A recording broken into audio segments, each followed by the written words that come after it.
आज हम 16 मई 2023 की करंट अफेयर पढ़ रहे हैं। 16 मई का जो दिन है वो अंतर्राष्ट्रीय विकास दिवस के रूप में मनाया जाता है। हमारा आज का फर्स्ट क्वेश्चन है, हाल ही में यूके ने किस देश को लंबी दूरी की क्रूज मिसाइलें दी हैं? हमारे ऑप्शन है फ्रांस, यूक्रेन, पाकिस्तान, श्रीलंका। तो जो हमारा राइट ऑप्शन है वो है यूक्रेन। यूके ने यूक्रेन को क्रूज मिसाइलें दी हैं। सबसे पहले हम यूके के बारे में पढ़ते हैं। यूके की जो कैपिटल है वो है लंदन और यहाँ के जो प्रधानमंत्री हैं वो हैं ऋषि सुनक। जो यूके है वो इंग्लैंड, स्कॉटलैंड, वेल्स, उत्तरी आयरलैंड से मिलकर बना है और यहाँ की जो मुद्रा है वो है पाउंड। यूके को यूनाइटेड किंगडम कहा जाता है, जिसे हिंदी में संयुक्त राज्य कहा जाता है। अब हम यूक्रेन के बारे में पढ़ते हैं। यूक्रेन की जो कैपिटल है वो है कीव और मानव विकास सूचकांक के अंदर यह 74वें स्थान पर है। यहाँ की जो मुद्रा है वो है यूक्रेनियाई रिवेनिया और यहाँ पर यूक्रेनी भाषा बोली जाती है। यहाँ के जो प्रधानमंत्री हैं वो हैं डेनिस शमी और यहाँ के जो राष्ट्रपति हैं वो हैं व्लोडिमिर जेलेंस्की, जिन्हें हाल ही में वाइट ईगल ऑर्डर का जो पुरस्कार है वो मिला था। यूक्रेन पूर्वी यूरोप में स्थित एक विकासशील देश है। यहाँ का जो लोकप्रिय खेल है वो है फुटबॉल। अब हम अन्य ऑप्शन के बारे में पढ़ते हैं। फ्रांस, फ्रांस की जो कैपिटल है वो है पेरिस। पाकिस्तान की इस्लामाबाद और श्रीलंका की कोलंबो। अब हमारा नेक्स्ट क्वेश्चन है, हाल ही में किसने 2025 में पहला वाणिज्यिक अंतरिक्ष स्टेशन लॉन्च करने की योजना बनाई है? हमारे ऑप्शन हैं ISRO, NASA, SPACEX, DRDO। तो जो हमारा राइट ऑप्शन है वो है स्पेस एक्स। स्पेस एक्स ने वाट्स के साथ मिलकर ये जो अंतरिक्ष स्टेशन लॉन्च करने की योजना बनाई है। इन्होंने जो अंतरिक्ष यान लॉन्च करने की योजना बनाई है उसका नाम है हेवन 1, जिसकी लंबाई है 33 फुट और चौड़ाई है 12.5 फुट। इसमें 4 सदस्य आ सकेंगे और ये लोग वहाँ पर 30 दिन तक रुक सकेंगे।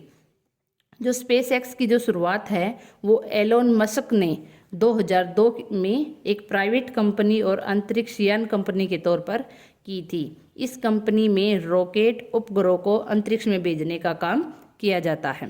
अब हम अन्य ऑप्शन के बारे में पढ़ते हैं। इसरो, इसरो की जो फुल फॉर्म है वो है इंडियन स्पेस रिसर्च ऑर्गेनाइजेशन। इसकी जो ब्रांच है वो भारत के कर्नाटक के अंदर बेंगलोर के अंदर है और इसकी जो स्थापना है वो 1962 के अंदर हुई थी।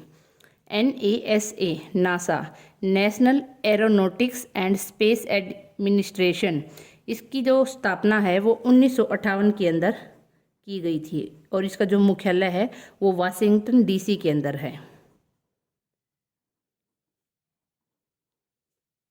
DRDO, defence research and development organisation, इसकी जो स्थापना है वो 1958 के अंदर नई दिल्ली के अंदर की गई थी। अब हमारा नेक्स्ट क्वेश्चन है, दिसंबर 2023 में वैश्विक आयुर्वेदिक मेले का आयोजन कहाँ किया जाएगा? हमारे ऑप्शन है पटना, तिरुवनंतपुरम, लखनऊ, चेन्नई। तो जो हमारा राइट ऑप्शन है वो है तिरुवनंतपुरम। आयुर्वेदिक मेले का आयोजन तिरुवनंतपुरम के अंदर 1 से 5 दिसंबर तक किया जाएगा। ये इसका 5वां संस्करण होगा। आयुर्वेदिक मंत्री कौन है? सर्वदा नंदन। हाल ही में यूके की पार्लियामेंट ने भी आयुर्वेद रत्न से तनुजा अंसारी को सम्मानित किया था। विक्रम भाई जो स्टेशन है वो तिरुवनंतपुरम के अंदर है और डिजिटल साइंस पार्क भी तिरुवनंतपुरम के अंदर है। ये जो तिरुवनंतपुरम है ये केरल राज्य की कैपिटल है। अब हम केरल के बारे में पढ़ते हैं। केरल राज्य की जो कैपिटल है वो है तिरुवनंतपुरम। यहाँ के जो मुख्यमंत्री हैं वो हैं पिनराई विजयन और यहाँ के जो गवर्नर हैं वो हैं आरिफ मोहम्मद खान। केरल के अंदर मलयालम भाषा बोली जाती है। केरल को आदि गुरु शंकराचार्य की जन्मभूमि भी कहा जाता है। इसकी स्थापना 1 नवंबर 1956 को हुई थी। यहाँ का जो राजकीय पशु है वो है हाथी, राजकीय पक्षी ग्रेट हॉर्नबिल और राजकीय वृक्ष है नारियल। यहाँ का राजकीय फल है कटहल और केरल राज्य को मसालों का राज्य कहा जाता है। यहाँ का जो सर्वश्रेष्ठ टाइगर रिजर्व है वो है पेरियार। ओणम के मौके पर केरल का जो नौका दौड़ प्रतियोगिता है वह समूचे विश्व के अंदर प्रसिद्ध है। केरल की जो साक्षरता दर है वो 96% है। स्वास्थ्य सूचकांक में जो केरल राज्य है वो टॉप पर है और केरल में ही सबसे ज़्यादा जीआई टैग मिले हैं। जल नीति लागू करने वाला पहला राज्य भी केरल है। अब हम अन्य ऑप्शन के बारे में पढ़ते हैं।